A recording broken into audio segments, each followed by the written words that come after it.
My wife wanted an open marriage, but she never expected her own sisters will do this to me. Hello, read it? I never thought my marriage would unravel over a glass of wine and an idea that sounded absurdly simple on the surface. Looking back, I realized the moment my wife suggested we open our marriage was the beginning of the end. Not just for us, but for the illusions I had carefully built around what we were. My name is Derek, and I'm 38 years old. For the last 10 years, I thought I understood what it meant to be a husband and a partner.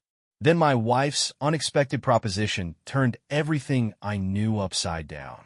The idea came out of nowhere, delivered so casually that it took me a moment to process the weight of her words. It wasn't just the suggestion itself. It was the implication behind it, the crack in our foundation that I hadn't noticed until it was too late. Clara, my wife, was restless. She had become fixated on the idea of freedom, of exploring something she called modern love, and she framed it as a way to strengthen our relationship. But I couldn't shake the feeling that she was trying to fix something that didn't feel broken to me. At first, I dismissed it as a passing thought, one of those ideas people toy with but never act on. But Clara was persistent. She brought it up again and again, backing her argument with articles, anecdotes, and examples of couples who had supposedly found happiness through open relationships. The way she spoke about it, you'd think she had discovered the cure for monotony. To her, this wasn't a betrayal or a sign of dissatisfaction. It was evolution. But to me, it felt like a betrayal of everything we had built together. The pressure mounted as weeks turned into months, and I found myself caught in a storm I hadn't seen coming. Clara wasn't just suggesting an open marriage. She was demanding it, framing it as an inevitable step forward. I tried to reason with her, but every conversation left me feeling like I was being backed into a corner. She was relentless, and a part of me wondered if she had already made up her mind, with or without my agreement. Reluctantly, I gave in, not because I wanted to, but because I didn't see another way out. Clara's determination was a force I couldn't counter, and I told myself I could handle it, that it wouldn't change anything between us. I told myself a lot of things in those early days, trying to rationalize the irrational. But nothing prepared me for what happened next. Clara threw herself into this new lifestyle with an enthusiasm that was almost unsettling. She spent hours on her phone, scrolling through profiles and chatting with strangers. Her face lit up in a way I hadn't seen in years. She started going out more often, leaving me at home with the kids while she explored her freedom. I convinced myself it was fine. I told myself I could weather this storm, that it was just a phase.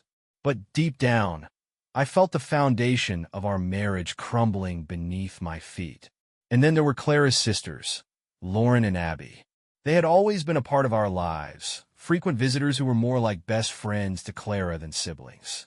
Over the years, we had built an easy camaraderie, the kind of casual banter that comes with familiarity. But after Clara's proposition, something shifted. At first, I thought I was imagining it. Lauren's jokes seemed a little too sharp, her laughter a little too flirtatious. Abby, the quieter of the two, started joining in with comments that made me question her intentions. It was subtle, almost imperceptible at first, but the change was there. The way they looked at me, the way they lingered in conversation, it was as if they were testing boundaries, pushing limits I hadn't realized existed. The first real sign that something was wrong came on a night when Clara was out, meeting someone she had been chatting with for weeks. Lauren and Abby had come over to babysit, a common arrangement that had always felt normal. But this time, the atmosphere was different. Lauren started teasing me, her tone light, but laced with an edge that wasn't there before. Abby, who usually stayed in the background, chimed in with remarks that felt uncomfortably pointed. The shift was subtle, but undeniable, an undercurrent of tension that I couldn't ignore. By the time Clara came home that night, flushed and smiling from whatever adventure she had been on, I felt like I was living in a parallel reality. She didn't notice the strange energy in the room, didn't see the way Lauren and Abby exchanged knowing glances. She kissed me on the cheek and asked how the kids were, completely oblivious to the fact that her own family was pushing boundaries she didn't even realize existed. I convinced myself it was a one-time fluke, a strange coincidence that would pass. But it didn't. Lauren and Abby started coming over more often, always under the guise of helping out or spending time with the kids. And each time, the flirtation grew bolder. Lauren's teasing became sharper, her comments dripping with innuendo. Abby, who had always been reserved, started to open up in ways that made me question everything I thought I knew about her. It wasn't just their words, it was their actions. The way Lauren leaned a little too close when she spoke, the way Abby lingered in the kitchen when we were alone. It was as if they were daring me to respond, to cross a line I had sworn I would never cross. The irony was almost too much to bear. Clara had wanted freedom, had wanted to explore, but she hadn't anticipated what that freedom might look like from the other side. She was so focused on her own pursuits that she didn't see what was happening right in front of her. The tension came to a head one evening when Lauren and Abby were over again, sitting on the couch with me after the kids had gone to bed. The air was thick with something unspoken, a charged silence that made every glance and every word feel heavier than it should have. I could feel the boundaries shifting, the unspoken rules that had always governed our interactions slowly dissolving. And then Clara came home. Clara walked into the house that night with the same radiant energy she had carried every time she returned from her new adventures. Her face was flushed, her smile bright, and she carried an air of confidence that seemed almost unrecognizable. But for the first time, she hesitated when she entered the living room. It wasn't the kids asleep upstairs or the faint hum of the TV that gave her pause. It was the atmosphere. Lauren and Abby were seated on either side of me, their postures relaxed, but their energy unmistakable.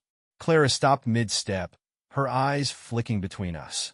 There was no outright evidence, nothing incriminating, but the tension in the room was thick enough to make her falter. She forced a smile and asked how the evening had gone, her voice lighter than the look in her eyes. I offered a casual answer, deliberately avoiding the loaded glances Lauren and Abby exchanged behind her back.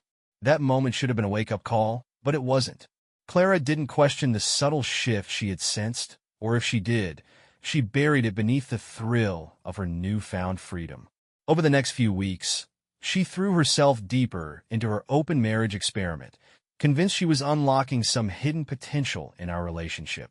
But the cracks she couldn't see were widening, and Lauren and Abby were the ones driving the wedge further in. Their visits became more frequent, and with each one, the line between playful banter and outright flirtation blurred. It was subtle at first, Lauren's hand lingering a moment too long on my shoulder, Abby's gaze trailing just a little longer than was appropriate. Then it became bolder, more calculated. Lauren started making comments that she disguised as jokes, but were anything but innocent, while Abby began to insert herself into situations that allowed her to be alone with me, even if only for a few moments. I tried to defuse it to keep the boundaries intact, but it was a losing battle. Every time Clara left the house, they seemed to grow more emboldened. And the worst part was, I couldn't tell if they were doing it out of genuine interest or some twisted sense of revenge against Clara for the choices she had made. One evening, Clara announced she was heading out to dinner with someone she had met online. Her tone was cheerful, her excitement barely contained, and she didn't notice the way Lauren and Abby exchanged smirks when she said goodbye and left. As the door closed behind her, the shift was immediate. Lauren leaned back on the couch, her posture relaxed but her gaze sharp, while Abby moved to the kitchen under the pretense of grabbing a drink. The air grew heavy again, charged with an unspoken tension that made my skin crawl. Lauren started teasing me about Clara's absence, her words dripping with insinuation. Abby returned from the kitchen and joined in, her quiet demeanor masking a sharp wit that had been surfacing more often lately. They weren't subtle, and for the first time, I realized they weren't trying to be. As the evening wore on, I couldn't ignore the change in my own feelings. It wasn't attraction, not exactly. It was frustration, a simmering anger at Clara for putting us all in this position. She had opened the door to chaos, and now I was the one left to deal with the fallout. The sisters weren't just testing boundaries. They were challenging Clara's entire premise, her assumption that she could control the narrative of what freedom looked like. By the time Clara returned that night, the tension had reached a boiling point. She walked into the house smiling, oblivious to the storm brewing around her. She greeted her sisters with a casual warmth, thanked them for helping with the kids, and barely noticed the way they lingered as they said their goodbyes. But the moment they left, Clara's demeanor shifted. She turned to me, her expression unreadable, and for the first time, I saw a flicker of doubt in her eyes. She didn't say anything, but the weight of her gaze spoke volumes. Maybe she had sensed it that night in the living room, or maybe it had been building for weeks. Whatever the case, something had changed. I went to bed that night feeling more conflicted than ever. Clara had wanted to open our marriage to explore her own desires, but in doing so, she had opened Pandora's box. The dynamic between her sisters and me was spiraling out of control, and the more I tried to hold the line, the more it felt like I was being dragged into a game I didn't want to play. The following week, the cracks in Clara's confidence began to show. She became more possessive, her questions about my whereabouts more pointed. She started coming home earlier from her outings, always with an excuse that felt thin and insincere. Her sisters, meanwhile, continued to push boundaries, their behavior becoming increasingly brazen. It all came to a head on a Saturday afternoon. Clara had planned a family barbecue, inviting her sisters, a few friends, and some neighbors. It was supposed to be a relaxed, carefree gathering, a chance for everyone to unwind and enjoy each other's company. But the underlying tension was impossible to ignore. Lauren and Abby were in rare form, their flirtation so blatant it bordered on inappropriate. They hovered near me throughout the afternoon, laughing at jokes that weren't funny and finding excuses to touch my arm or shoulder. Clara watched from a distance, her smile forced and her laughter strained. She didn't confront them, not directly, but the fire in her eyes was impossible to miss. As the day wore on, her unease turned to outright jealousy. She began inserting herself into conversations, positioning herself between me and her sisters whenever she could. It was subtle at first, but as the hours passed, her behavior became more erratic. She laughed too loudly, spoke too quickly, and clung to my side as though she were staking her claim. By the time the barbecue ended, Clara was a mess. She didn't say anything as we cleaned up, her silence louder than any argument could have been. When we finally sat down in the living room, she looked at me with an expression I couldn't quite place, some mix of regret, fear, and anger. For the first time since she had brought up the idea of an open marriage, I saw the cracks in her resolve. She had wanted freedom, but she hadn't anticipated the cost. And now, as she watched the dynamic between me and her sisters spiral further out of control, she was beginning to realize just how much she had risked and how much she stood to lose. The days after the barbecue were marked by an uneasy silence between Clara and me. She wasn't the type to confront things head-on, especially when it came to her own mistakes, but her demeanor had shifted in a way I couldn't ignore. The carefree confidence she had carried into her open marriage experiment was gone, replaced by a quiet unease that seemed to grow with each passing day. I knew what she was thinking, even if she didn't say it outright. She had seen it at the barbecue, the way her sisters acted, the way they hovered around me, the way I tried and failed to navigate their growing boldness. But more than that, she had seen the cracks in her own plan. She had wanted freedom, but she hadn't considered what that freedom might mean for both of us. Lauren and Abby didn't help matters. If anything, they seemed emboldened by Clara's discomfort, as though they had sensed the power shift and were eager to exploit it. They began showing up more frequently, always under the pretense of helping with the kids or dropping off something Clara had forgotten. Each visit felt like another test, another push to see how far they could go. At first, I tried to keep my distance, to maintain the boundaries Clara and I had never explicitly discussed but that I knew were there. But it was impossible to ignore the tension that had taken root in every interaction. Lauren's teasing grew sharper, her comments less veiled. Abby, who had always been the quieter of the two, began taking a more active role, her words and actions carrying a newfound confidence that caught me off guard. Clara wasn't oblivious. She watched from the sidelines, her silence growing heavier with each passing day. I could see the jealousy in her eyes, the regret she tried to hide behind forced smiles and casual conversations. She had wanted this, had pushed for it, but now she was beginning to realize she had unleashed something she couldn't control. The breaking point came on a Friday evening. Clara had canceled one of her outings, choosing instead to stay home and spend time as a family. Her sisters, predictably, showed up unannounced, carrying takeout and bottles of wine as though it were a normal Friday night. Clara tried to act unfazed, but her tension was palpable. The evening started off uneventfully enough. The kids were upstairs playing, and the four of us sat in the living room, making small talk over dinner. But as the wine flowed, the atmosphere began to shift. Lauren, emboldened by the alcohol, started making comments that were impossible to ignore. She teased me about my cooking, about my sense of humor, about the way I handled the kids, all under the guise of playful banter. But the edge in her tone was unmistakable. Abby, quieter but no less present, chimed in with her own remarks, her gaze lingering on me in a way that made my skin crawl. I tried to keep the conversation light, to steer it back to safer territory, but the dynamic was out of my control. Clara sat silently, her expression unreadable, but her tension radiating through the room. She didn't say anything, didn't confront her sisters, but the way she gripped her wine glass told me everything I needed to know. She was watching, waiting, and with every passing moment, her discomfort grew. As the evening wore on, Lauren made a comment that crossed the line. It wasn't overtly inappropriate, but the implication was clear.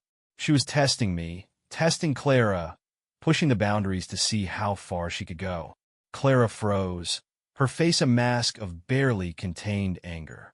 For a moment, the room fell silent, the weight of the unspoken tension pressing down on all of us.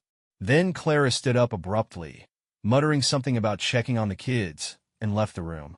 The silence that followed was deafening. Lauren and Abby exchanged glances, their smirks barely concealed, and I felt a wave of anger rise in my chest. This wasn't just about Clara's choices or her sister's behavior. It was about respect, or the lack of it. After a few minutes, Clara returned, her composure somewhat restored, but her mood visibly darker. She didn't sit down. Instead, she announced that it was late and that the evening should end. Her tone was polite but firm, leaving no room for argument. Lauren and Abby exchanged looks but didn't protest. They gathered their things and left, their departure marked by a strained silence that hung heavy in the air long after they were gone. When the door closed behind them, Clara turned to me, her face pale and her eyes filled with an emotion I couldn't quite place. It wasn't anger, not exactly. It was something deeper, something more vulnerable. She didn't say anything, and I didn't push her. We went to bed in silence, the unspoken weight of the evening settling between us like a physical barrier. Over the next few days, Clara's behavior changed. She canceled her outings, claiming she wanted to focus on the family. She spent more time at home, hovering around me in a way that felt both protective and apologetic. It was clear she was trying to reclaim something, to undo the damage she had done, but the cracks in our relationship were too deep to ignore. Lauren and Abby didn't come by as often after that night, but their absence didn't bring the relief I had hoped for. The damage had already been done, and the unspoken tension between Clara and me was a constant reminder of how far we had fallen. Clara had wanted freedom, but she hadn't anticipated the cost. And now, as she watched the consequences of her choices play out, she was beginning to realize just how much she had risked and how much she stood to lose. Clara's shift in behavior was undeniable. She clung to the routines of family life with an intensity that felt almost desperate, as though sheer willpower could undo the choices she had made. The outings she once anticipated with excitement were replaced by quiet evenings at home. The vibrant, confident woman who had championed the idea of an open marriage now seemed subdued, her movements careful, her tone measured. But the damage was already done. The cracks in our marriage weren't just superficial. They ran deep, carving out spaces that neither of us knew how to fill. Clara's sisters, once frequent and uninvited visitors, stopped coming by altogether, leaving behind an uncomfortable silence that hung over the house. It was as if they had abandoned the game they had been playing, leaving Clara and me to pick up the pieces of a life they had helped fracture. For a while, I thought the worst was behind us. Clara seemed to be trying, in her own way, to rebuild what had been lost.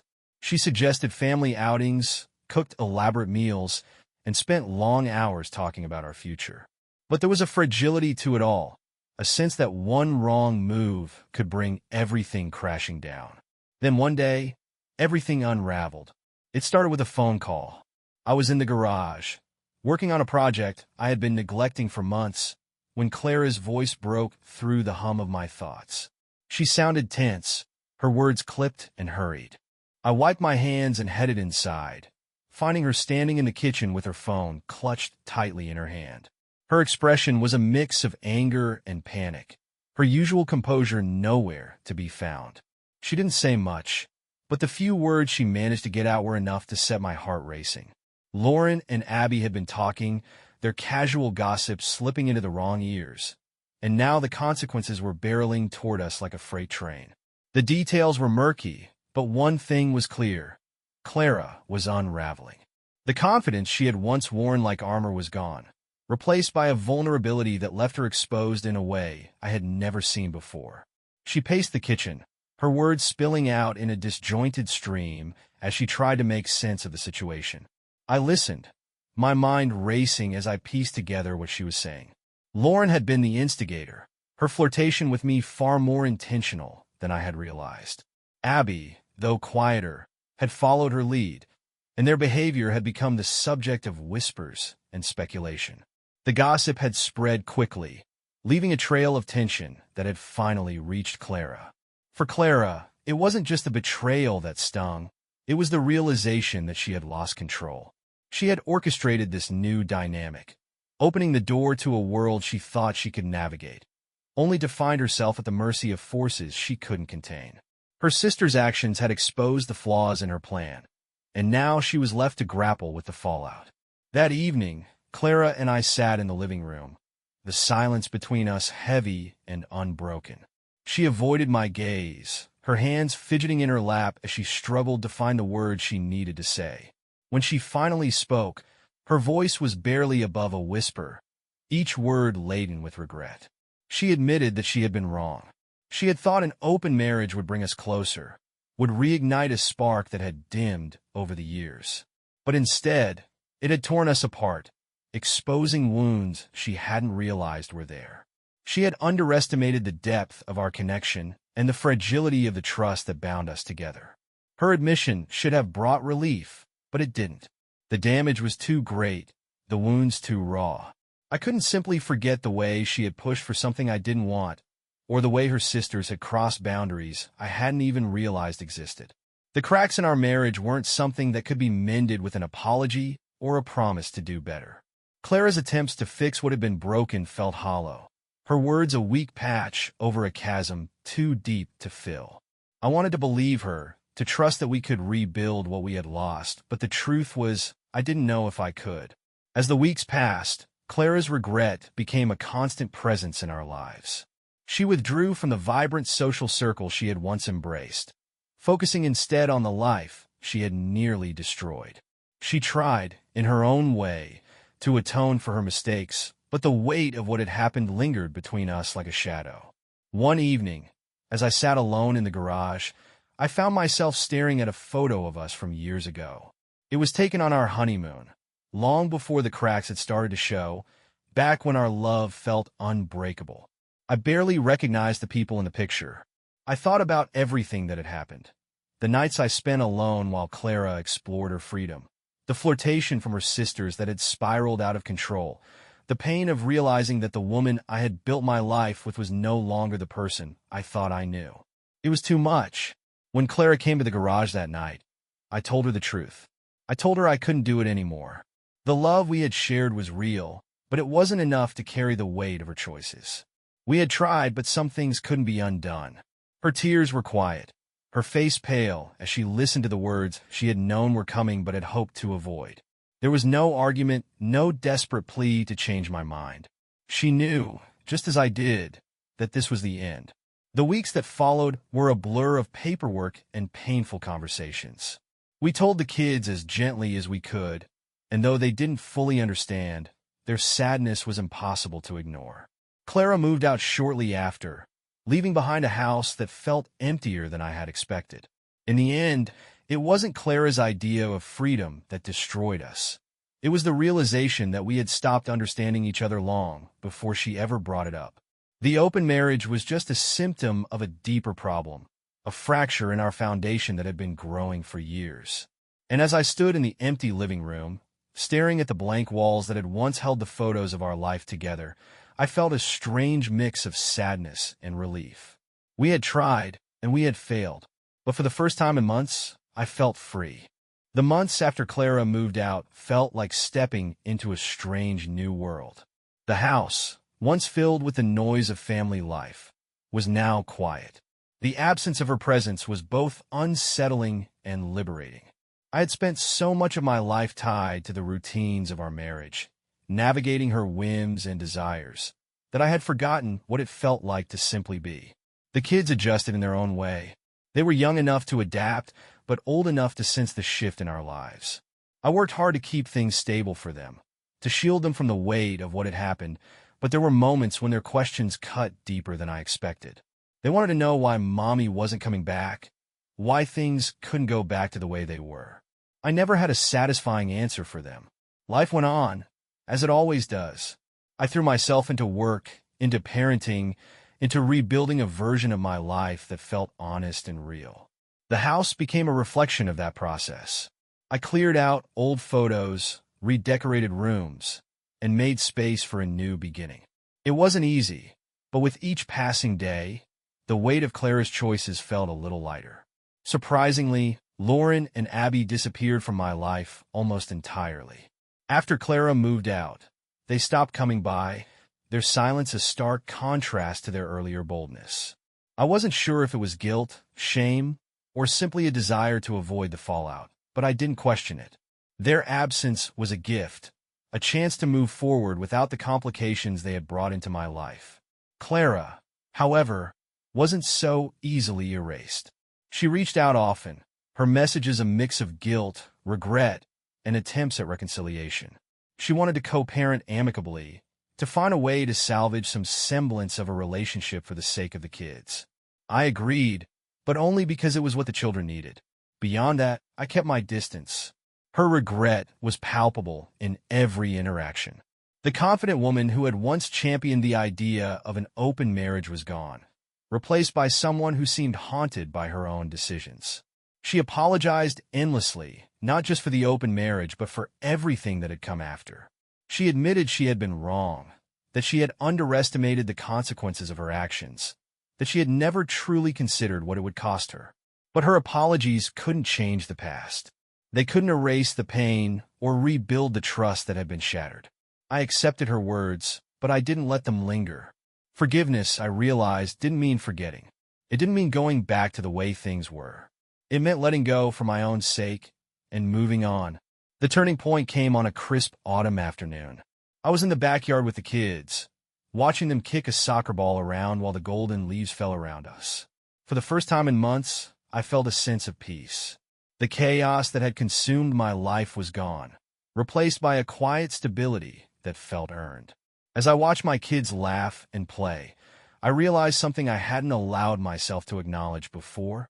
I was grateful, not for the pain or the betrayal, but for the clarity it had brought.